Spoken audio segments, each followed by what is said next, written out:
Aunque tengo que presentar un poco a los autores que participan en el libro.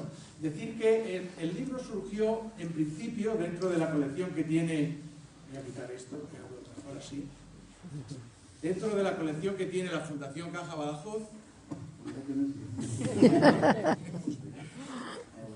como personajes singulares. Pero si bien la tendencia es hacer biografías, yo enseguida le dije a la Fundación que la biografía de Manuel Pacheco estaba hecha. Estaba hecha la autobiografía, por su parte, y también la biografía y la recopilación de todas sus obras, que es un trabajo que hizo Antonio Viudas Camarasa, aquí presente. Por tanto, no era cuestión de repetirlo. Había que hacer algo que aportara alguna cosa nueva y que al mismo tiempo pues diera una visión lo más pluriforme posible. Y en ese sentido, pues... se me dejó libre para organizar un grupo de autores. Y en primer lugar, pues pensé, claro que tenía que estar presente, como he dicho antes, Antonio Viudas Camarasa, que es el que ha hecho la recopilación de toda su obra y la ha publicado fundamentalmente en la editora regional, tanto la obra en prosa como la obra en verso. Antonio tenía un problema a la hora de escribir en este volumen, es repetir lo dicho, resumir lo dicho, pues parece que no era una buena opción. De tal manera que a lo largo del tiempo que se le dio, ha configurado un trabajo realmente novedoso y sobre todo de sorpresa para él y también para el que lo lea. Y es de sorpresa porque conoce precisamente a estos otros escritores, fundamentalmente a Pedro de la Sera y a Carlos Tristancho, y le van a surgir unas nuevas visiones de Manuel Pacheco. Entonces lo que hace Antonio es pues crear, recrear la mentalidad y la vitalidad de Manuel Pacheco a través de unos jóvenes discípulos. El otro imprescindible enseguida era Pedro de las Heras. Pedro de las Heras, yo decía, el joven Pedro de las Heras, claro, yo lo conocí cuando teníamos 16, 17 años.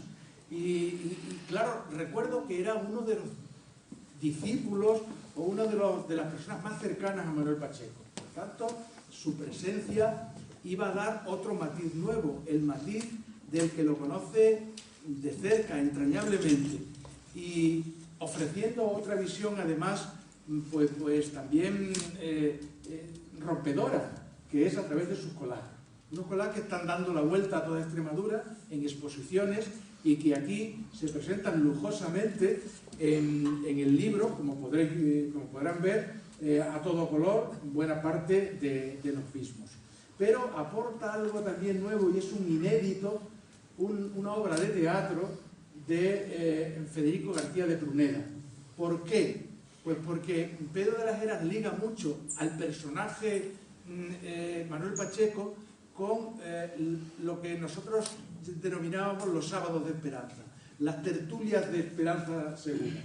Y en esas tertulias voy a volver a ellas porque los autores volvemos a las mismas, era impresionante para todos los que, siendo muy jóvenes, con 16, 17 años, asistíamos a algo impensable. Y era en medio de un tiempo oscuro, difícil, de poca tendencia cultural y de poca tendencia de libertades, aquello era un oasis. Pero un oasis contradictoriamente muy pequeño, su propia habitación. La habitación de estar de Esperanza Segura, donde no sé cómo podían caber 15 o 20 personas, no lo entiendo, porque aquello era tan pequeño y además se fumaba tanto. Todos decíamos cuando entrábamos, buenas noches, y la contestación no era buenas noches, era, cierra la puerta que se va el humo, porque el humo lo cubría todo y apenas se veían a los personajes. Unos personajes impresionantes, desde el fiscal jefe de la audiencia, hasta pintores como Vaquero Poblador o escritores como Carlos Espada. Es una variedad tan grande que no puedo pararme a nombrarlo porque si no consumiría todo el tiempo. Pero uno alucinaba un poco viendo aquellos personajes y hablando de las cosas que allí se hablaban. Algunas se reflejan en estos trabajos. Y otro de las personas que a mí me surge enseguida es Gregorio González Perlado. Gregorio González Perlado, periodista del diario Hoy, también en la época joven, que introduce en el periódico de la época, de finales de los años 60, principios de los 70, una serie de entrevistas, de reportajes sobre escritores, sobre poetas, que no era algo tan acostumbrado en la prensa, y ni lo es ahora. La presencia de poetas y escritores pues no existe, porque la política lo absorbe todo, ¿no? Y también la economía. Pero en aquella época se publicó muchísimo. Y Gregorio González Perlado hizo unos reportajes extraordinarios, ahí reflejo una de las páginas del periódico, donde entrevista una y otra vez, estudia una y otra vez al poeta. Entonces, Gregorio pertenecía a un grupo poético, se llamaba, me parece que era Poesía 70, vivían en Madrid y luego se instaló en Badajoz y hace una amistad extraordinaria con él. Se van a ver aquí en el libro varios facímiles, como el que se presenta ahí en la instantánea, que le da Pacheco a Gregorio. Porque Pacheco escribía a veces a mano, a veces directamente a máquina, en aquellas máquinas antiguas, aquellas Olivetti, con muchas copias. Entonces no se utilizaba ni la fotocopia ni cualquier otro sistema de reproducción, sino con el papel de calca, ponía 6, 7 papeles, el último ya apenas sí se veía, y después se lo iba regalando a los amigos. De tal manera que aquí en el libro se van a ver muchas reproducciones, facímiles, de esos trabajos que nos iba regalando una y otra vez el poeta.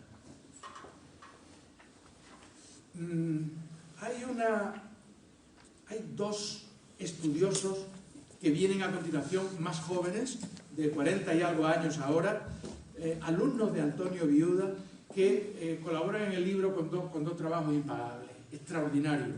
Uno de ellos es José Antonio Llera. José Antonio Llera tiene un trabajo en la que investiga la correspondencia de Miguel Labordeta. Miguel Labordeta era hermano de Juan Antonio Labordeta, el cantautor. Hermano de Juan Antonio Labordeta. El mochilero. Miguel Labordeta era un poeta extraordinariamente, de una extraordinaria calidad. Pero era, digamos, el polo opuesto a Pacheco. Pacheco entonces hacía una poesía muy comprometida, muy social, muy humanista, y él era un poco más esteticista. Y en su correspondencia hay auténticas joyas de controversia entre ellos, de cambio de opiniones, que la estudia desde un punto de vista pues académico, Llera, y ofrece al mismo tiempo pues algunas facímiles, y este que reproduzco aquí supongo que no se leerá, pero sí se leerá aquí en el libro, que es muy interesante porque es un informe de la censura con respecto a un libro de Pacheco. Y veo, me acerco, leo alguna cosa más, y de conjunto de pretendidos poemas todos pesimistas, protestatarios, y con un lenguaje tan bajo que poco... peca de ¿cómo pone? Cropolálico. Coprolálico. En buenas palabras, poeta de la mierda. Con abuso de expresiones feas. Como feo es todo lo que comenta y a veces aplaude. Y después va nombrando una serie de páginas que hay que suprimir, de versos que hay que suprimir. Eso es lo que hemos ido en aquella época, incluso en el año 75, a Información y Turismo, que era quien correspondía autorizar de los recitales, pues sabemos cómo funcionaba. Yo recuerdo aquí en Badajoz, en la calle Menacho, estaba en la Delegación de Información y Turismo, y cuando íbamos a dar un recital, llevaban los poemas que se iban a recitar, y el secretario, ahora mismo no me acuerdo del nombre. No era Fernández Chirac, no era... No, porque el delegado era Cerón Bailo, un hombre muy mayor, muy canoso, y el otro era un hombre joven, mallorquí, que luego fue gobernador en Mallorca con UCD, y él me leía los poemas y me decía, este lo tacho, este verso lo tacho, este no se lo puede recitar, este tampoco. Y algunos poemas decían, este ninguno, ¿eh? Y el poema entero no se puede recitar. Así, lo iba leyendo y sobre la marcha me iba diciendo. Y luego pasaba al despacho de Cerón, del delegado, y me decía, pero hijo, era más mayor y era muy jovencito, éramos muy jóvenes, teníamos entonces 20 y pocos años, pero hijo, ¿por qué os metéis en estos líos? Yo creo que no hagáis estos recitales, no veis que nada más que os vaya a buscar problemas. Y de paso, como era un buenazo, dice, pero mira usted, siento muy... ¿por qué no puedo recitar este verso? A ver, ay, pero bueno, este sí, pero este no. Y así era la cosa, ¿no? Así era pues es 1975, así era, ¿no? 1975, verano, porque en el verano del 75 se hicieron unos recitales muy continuos por los pueblos, que de hecho le llamaban, bueno, el fallecido hace poco, Francisco Lebrando Fuentes, le llamó la generación del 75, no era tal, era un movimiento, una inquietud del 75, porque se hicieron muchos recitales. Bien, hay que decir que aquellos no los organizábamos los poetas, aquello lo organizaban asociaciones culturales de los pueblos, lo organizaban asociaciones de vecinos. Detrás estaba el Partido Socialista y el Partido Comunista, que era quien realmente estaba organizando los actos, pero entonces todavía eran ilegales. Bueno, me estoy enrollando. Pasamos... Muy interesante. A ver, pasamos a otro de los investigadores, que es Manuel Pulido. Manuel Pulido ejerce en Guatemala y ha estudiado mucho la poesía de Pacheco, editada en revistas de Latinoamérica, fundamentalmente en la revista Espiral de Guatemala, no confundir con la revista Espiral de Colombia de la misma época, donde también publicaba Pacheco. Y hace un trabajo de una intensidad académica magnífico. Te pregunto, ¿y dónde no publicaba Pacheco? Bueno, es que publicaba muchísimo en Latinoamérica. Era el lugar donde más estaba publicando en aquellos tiempos, poemas y libros. Bueno, pues ya digo, y ahí esas dos fotos que aparecen de Pacheco joven y su hijo Manolito están publicadas en la revista Espiral de Guatemala. Luego había que encontrar, no era capaz de encontrar la dirección, casi iba a desistir, llegó a última hora a una investigadora que está trabajando en la Sorbona de París, pero que es de Badajoz y que tiene dirección postal en Badajoz para remitirle los trabajos, pues que es Raquel Manzano. Raquel Manzano fue prácticamente la primera que hizo una tesina de licenciatura sobre la obra de Manuel Pacheco, la poesía de Manuel Pacheco. Como uno va perdiendo las referencias con el tiempo y no la he reencontrado hasta ahora, ella me recordó que nos habíamos conocido en las tertulias de Esperanza. Es decir, que Raquel Manzano también había ido a las tertulias de Esperanza, siendo también bastante más joven en aquellos momentos. Pues recrea ese trabajo suyo de la época en que conoció a Pacheco.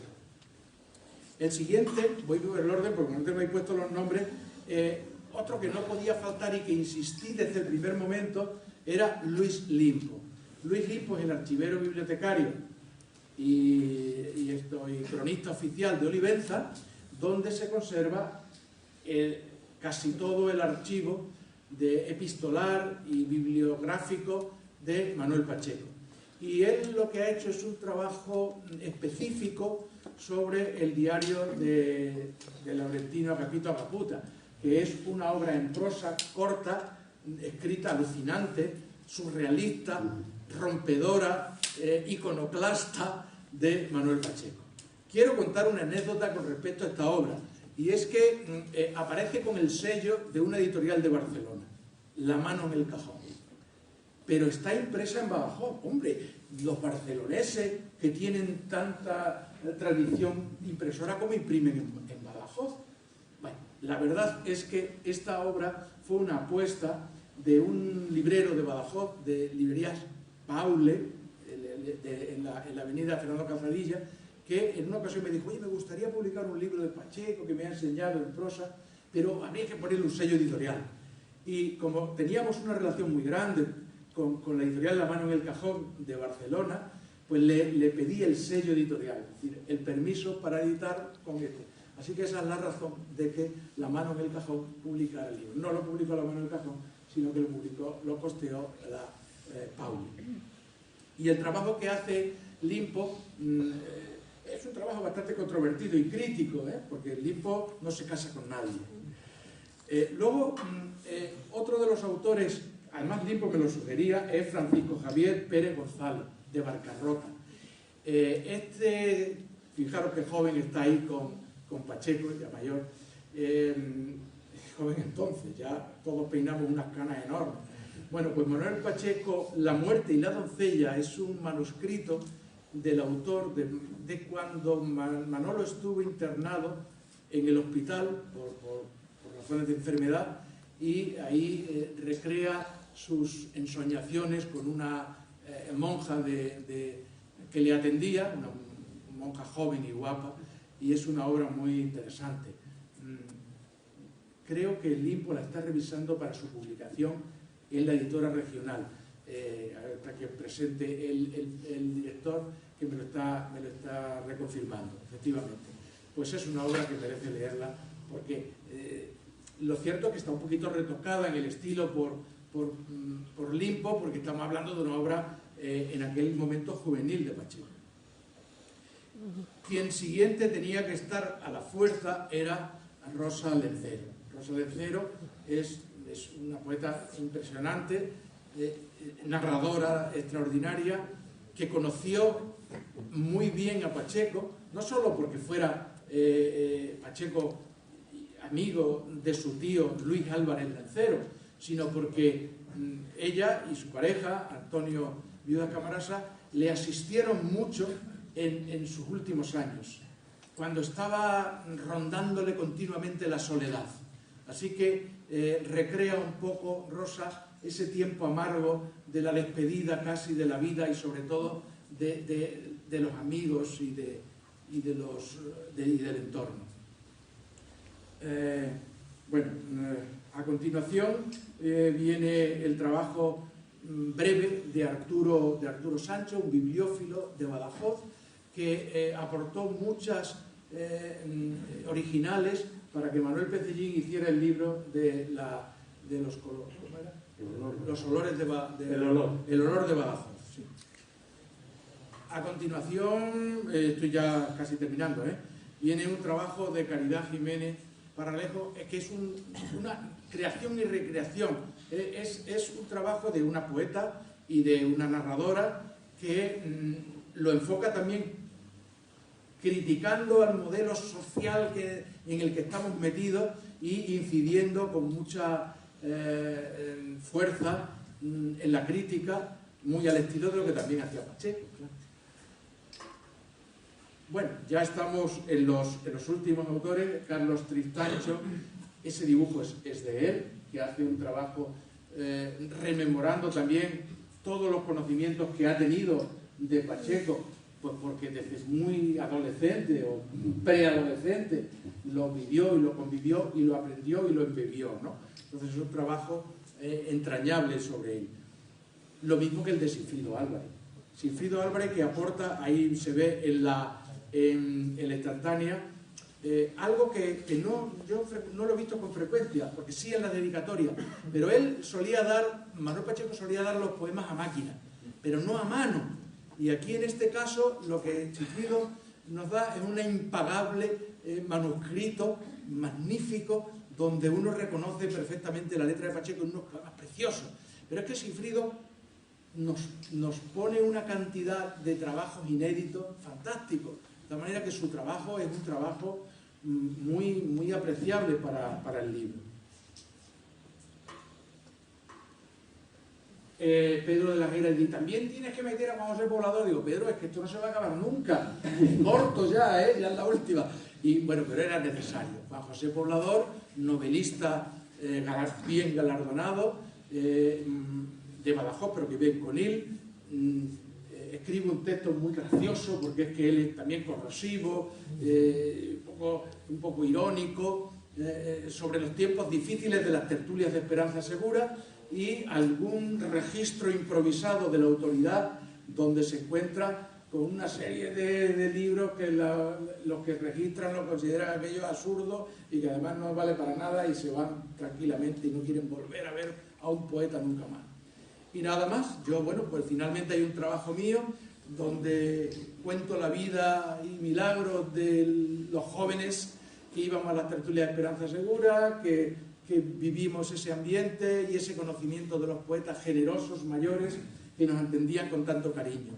Y recuerdo que mi primer contacto con Manuel Pacheco fue con ese poema que hay ahí. Fue en marzo del 68, en una página que publicaba todas las primaveras el periódico Hoy, que era El Rincón de los Poetas, por el día 21 de marzo. Y ese del sol nuestro de cada día, que recuerda a los padres nuestros. En 1968. 1968. Porque es que lo que reproduzco ahí es la página del periódico, ¿no? El sol nuestro de cada día, que no se nuble hoy y que brille más que nunca, para que canten los pájaros del cielo, los pájaros de la mujer y los pájaros del hombre. Que se calienten los harapos de ese pobre de pedir limosna, y los pies de ese niño descalzo, y los pechos de esa muchacha. El sol nuestro de cada día, que no se nuble hoy, para que se calienten las manos de todos los hombres y no se muerdan en el odio del frío, en las noches sombrías de las guerras. El sol nuestro de cada día, que no se apague nunca. Bueno, y con esto termino, con este poema tan precioso.